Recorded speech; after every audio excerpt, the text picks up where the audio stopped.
Daghan ka nato ang gusto nga makakita sa personal ang atong giidolo ang mga singers ug mga grupo. Sama na lang sa Cebuano nga si Andrew Gerard Lee, kinsa nangandoy nga mahimamat ang mga idolo sa personal ug dili lang kutob sa mga online music streams. Ang half Pinoy half Chinese nga negosyante nagtrending sa social media. Gumikan siyang gipakita nga koleksyon sa mga ticket concerts nga iyang natambungan ug iyang naadtuan. Mapasa na all kagyod sa mga VIP tickets sa mga artist nga iya nakita in person. Karong buntaga, atong kumustahon ang iyang kasinatian sa pagtambong sa mga concerts ug kung tagpila pud tanan ang napalit niya mga concert tickets dinhi lang sa GMA Regional TV Live.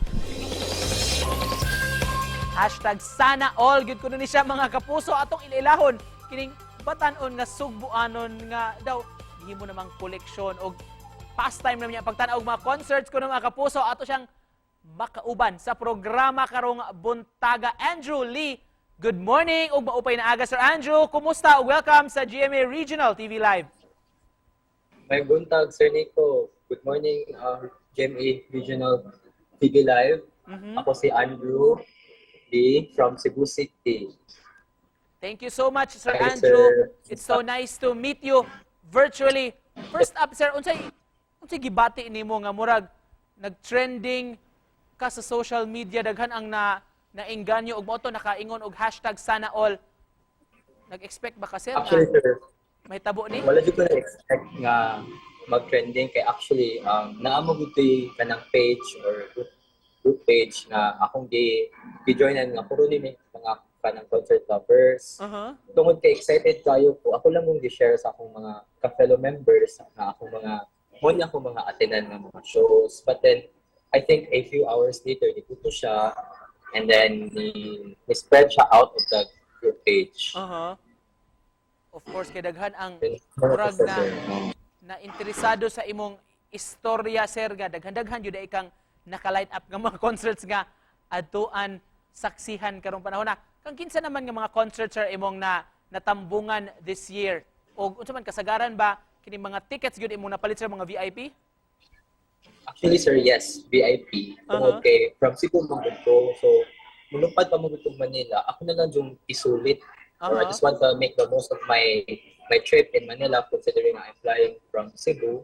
So far, I have attended 7 shows. One of which is Louis Tomlinson, The Script, Maximilian, Red Velvet, BU, Planet Shakers. Ulit ba okay sir, mangutana may pila kuno tanan nimong nagasto sa pagpalit aning mga concert tickets for this year? Actually sir, mga dako-dako din siya. So far, I have spent around 200,000, including airfare and hotels. If you won't mind sir, what do you do sir? Are you working or are you engaged in a business? Actually, sir, I actually have a full-time businessman in Cebu. I have a transportation business in Cebu City, and aside from that, I actually work sa event industry. I work with Plus 63 Music Festival.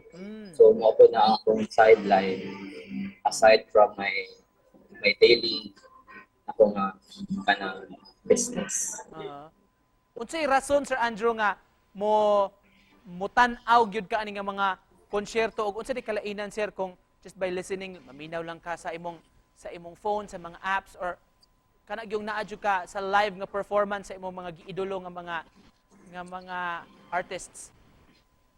I think sir, being at the moment is very different fulfilling compared to listening to Spotify or Apple Music or at the radio station.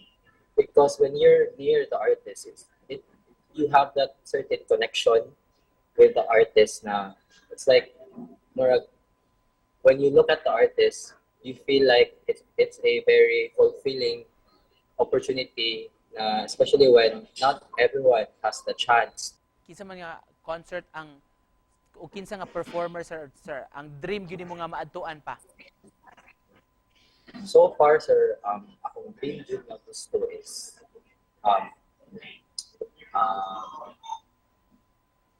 Taylor Swift, BTS, and Black Eyed Peas. Sir, ikaw, Sir Andrew, fan sa lain-lain nga mga artist, unsa may fulfillment nga nahatag sa niini kanimo sa pag-adto, pagtambong ni mga concerts?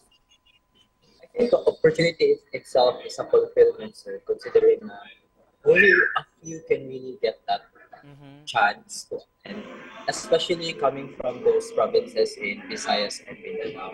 Just to close this conversation, Sir Andrew, we know where you're off to another concert, another event nga adtuan sab. Doon na ka ba kay gustong ipaambit sab, sir, nga mensahe sa mga nagtan-aw nato Rumbutaga? Enjoy and watch as many shows or do what activities that you want to do, because to be honest, we don't really know what's going to happen in the future. I think that for the past 3 years, we have taken for granted our travels and the things that we really want to do. So let this be a learning experience or opportunity to just do whatever you want to do, because looking back, once you will be old, you'll always cherish and remember those moments. Thank you so much, sir, for joining us this morning and for sharing your story. It was nice talking to you, sir. Og ayo-ayo sa sunod nga event kimong atuan mga kapuso, Andrew Lee. Salamat, Sir Andrew. Thank you, Sir Nico. Thank you, GMA Regional Live TV, for the opportunity.